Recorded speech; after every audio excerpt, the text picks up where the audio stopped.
اللہ تعالیٰ نے انسان کو سب سے زیادہ قیمتی چیز جو عطا فرمائی ہے اور جس کی قدر و قیمت سے عموماً اغماض کیا جاتا ہے، لوگ اس کی طرف دھیان نہیں دیتے، وہ وقت ہے۔ وقت سے زیادہ قیمتی کوئی خزانہ نہیں جو تیزی سے ختم ہوتا جا رہا۔ آدمی کا اس بارے میں کوئی اختیار اور بس نہیں ہے کہ اس کو وہ سٹاپ کر لے، روک لے کہ بس فضول کاموں میں اپنی زندگی گزار کر پھر دیکھوں گا کہ زندگی چل رہی ہے۔ یعنی اتنی تیزی سے جا رہی ہے کہ کوئی چیز اس کی مانند نہیں۔ بجلی کی مثال بھی نہیں ہم دے سکتے۔ میں نے بات شروع کی، میری زندگی کے کچھ لمحات گزر گئے، وہ دوبارہ نہیں لوٹ سکتے۔ اور حالت یہ ہے کہ حضرت امیر المومنین علی رضی اللہ عنہ فرماتے ہیں الدہر یومان، کہ وقت دو قسم کا ہے، یوم القا و یوم العید۔ یا تو وہ وقت گزر گیا جو تیرے حق میں ہے،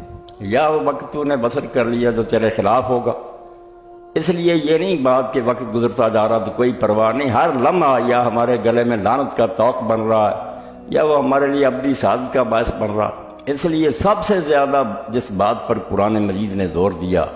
اور وہ سورہ جس کے بارے میں امام شافعی رحمۃ اللہ علیہ فرماتے ہیں کہ قرآن مجید میں سے کچھ بھی نازل نہ ہوتا تو یہ سورہ والعصر ہی لوگوں کی ہدایت کے لیے کافی۔ اس کے شروع میں جو اللہ نے قسم اٹھائی والعصر،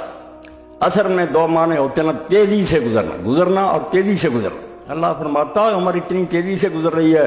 یہ تمہارے بس سے باہر، اس کی باغیں پکڑ کر رکھو، کام لے لو اس سے۔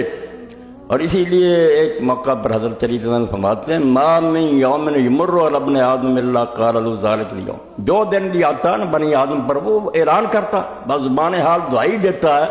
انا یوم جدید، کہ تیرے رب نے رحم فرمایا کہ تیرے گناہوں کی وجہ سے تجھے مٹایا نہیں، ایک دن کی اور مہلت دے دی۔ اور رسول کریم علیہ الصلوۃ والسلام اسی لیے جب سورج کو نکلتا دیکھتے تھے تو یہ دعا کرتے تھے الحمدللہ الذی قالنا یومنا ھذا برحمتہ ولم یہلکنا بذنوبنا، ہمارے گناہوں کو دیکھتا تو مٹا دیتا، ہم زندہ رہنے کے قابل نہیں تھے، اپنی رحمت سے ایک دن اس نے بونس دے دی۔ تو فرماتے ہیں حضرت علی رضی اللہ عنہ نے فرمایا کہ جو دن آتا ہے بنی آدم وہ اعلان کرتا ہے نا یوم جدید وانا علیک شہید، میں نیا دن تجھے ملا ہوں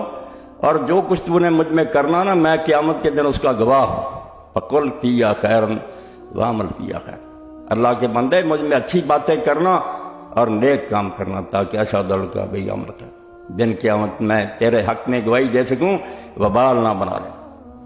صحیح مسلم کی کتاب الطہارت کی پہلی روایت ہے جو حضرت ابو مالک اشعری رضی اللہ عنہ سے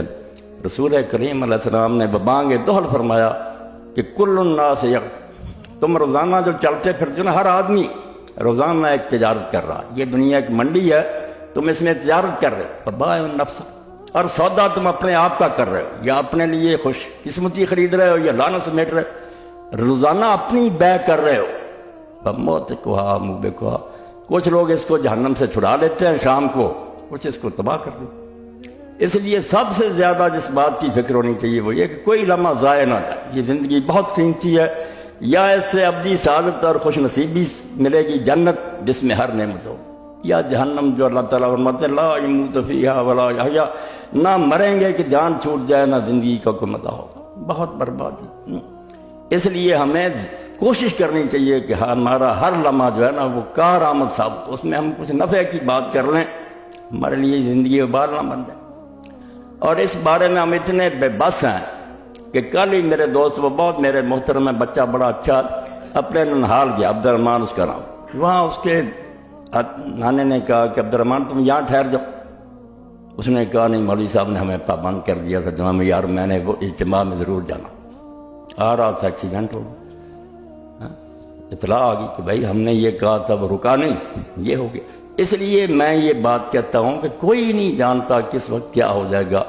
تزود من الدنیا فانک لا تدری، اس دنیا میں سے کوئی سامان باندھ لو کیونکہ تم نہیں جانتے ذا جنہ لیل حل تعیش حل فجر، کہ جب رات آئی تو تجھے کیا پتا کہ صبح ہوگی یا نہیں ہو، صبح تو زندہ ہوگا یا نہیں ہوگا۔ اس لیے عقل مندی اور دانائی یہی ہے کہ خیر کنہ فلان و غنیمت شمار میں، جو عمر اللہ نے دیا ہے اس کو غنیمت جانو، کچھ کام کر لو، زاں پیشتر کے بانگ برائے فلان امان، اس سے پہلے کہ کسی مسجد سے یہ اعلان ہو جائے کہ فلان نہیں رہا، ہونا تو ہے ایک دن یہ اعلان۔ تو اس زندگی میں کرنے کا کام جو اللہ تعالیٰ نے اس امت کے سپرد کیا وہ دوہرا ہے۔ یہ آیات جو قرآن مجید کی میں نے پڑھی نا، ہمارا کام دوہرا ہے، پچھلی امتوں کا کام اکارا تھا کہ خود نیک بند ہیں، بس ٹھیک ہے، اللہ کی عدالت میں پیش ہو جائیں کہ آپ کے نبی نے جو ہمیں تعلیم دی تھی ہم نے اس کی اطاعت کی ہے، اس پر عمل کیا ہے، برائی سے بچے ہیں، نیکی کی، جان چھوٹ گئی۔ مگر ہمارا کام اب بہت مشکل ہو گیا،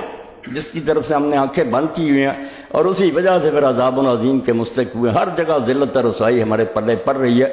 کام اتنا ہمارے ذمے ہے مشکل، جو انبیاء علیہ السلام کا کام تھا کہ خود اپنے آپ کو بچا کر نہیں لے جانا،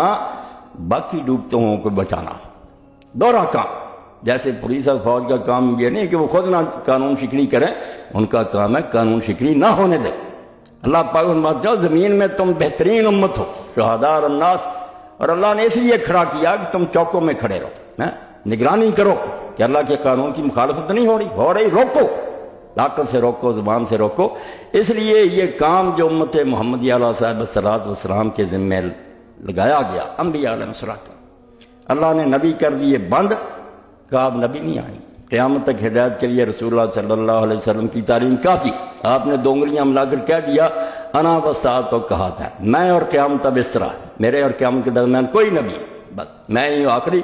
مگر یہ دین جو ہے یہ تو نہیں رک گیا تھا، قیامت تک کے لوگ بھی ہدایت کے محتاج ہیں۔ تو جب پہلے نبی آتے رہے تو اب قیامت تک کے لوگوں کو کس نے دین بتانا؟ فرمایا تم نے بتانا، کون تم خیر امت، تم سب سے بہتر امت ہو جو اللہ کے رسول کی اللہ نے منتخب کی ہے۔ کام تمہارا بڑا، لوگوں کو نیکی کا حکم دو، اچھائی کی طرف بلاؤ، برائی سے روکو،